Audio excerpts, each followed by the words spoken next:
ఇక నల్గొండ జిల్లా వార్తల విషయానికొస్తే నల్గొండ జిల్లా కేంద్రంలో ఆశా కార్యకర్తలు నిరసన కార్యక్రమం చేశారు. మంత్రి కోమటిరెడ్డి వెంకరెడ్డి ఇంటి ముట్టడికి ప్రయత్నం చేశారు.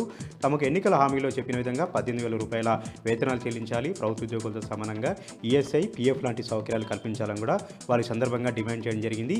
మంత్రి కోమటిరెడ్డి వెంకరెడ్డి ఇంటి ముట్టడికి వెళ్తున్న క్రమంలోనే పోలీసులు అడ్డుకోవడంతో కార్యకర్తలకు పోలీసులకు మధ్య కొంత వాగ్వాదం చోటు చేసుకుంది. ఇప్పటికైనా సరే కాంగ్రెస్ పార్టీ ప్రభుత్వం ఎన్నికల హామీలు ఇచ్చిన విధంగా తమకు 18,000 రూపాయల వేతనాన్ని అమలు చేయాలని కూడా ఆశా కార్యకర్తలు ఈ సందర్భంగా డిమాండ్ చేశారు. ఇక మరొక వార్త విషయానికి వస్తే నల్గొండ జిల్లా కేంద్రంలో డబుల్ బెడ్రూమ్ ఇళ్ల లబ్ధిదారులు నిరసన ర్యాలీ నిర్వహించారు.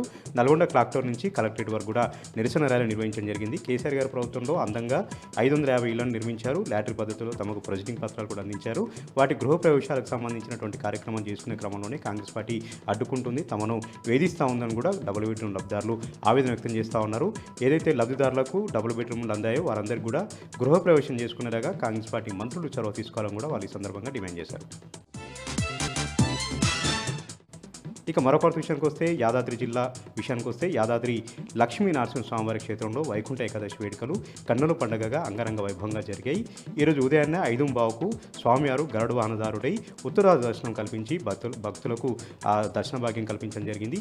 ఈ రోజు నుంచే యాదాద్రి ఆలయంలో అధ్యయన ఉత్సవాలు కూడా ప్రారంభమవుతున్న క్రమంలో యాదాద్రి ఆలయంతో కూడా భక్తజన సంద్రంగా మారింది, శోభాయమానంగా మారింది. ఈ రోజు నుంచి 6 రోజుల పాటు కూడా ప్రతిరోజు ఉదయం సాయంత్రం వేళలో స్వామివారు తీరొక్క అలంకారంలో దర్శనమిస్తూ భక్తులకు దర్శన భాగ్యం కల్పిస్తారు. తమిళనాడు నుంచి వచ్చినటువంటి అధ్యయన పారాయణికులు ప్రత్యేక ప్రబంధాలను బోధిస్తూ భక్తి పారవశ్యం పొందేలాగా భక్తులను ఇక్కడ బోధిస్తడం జరిగింది.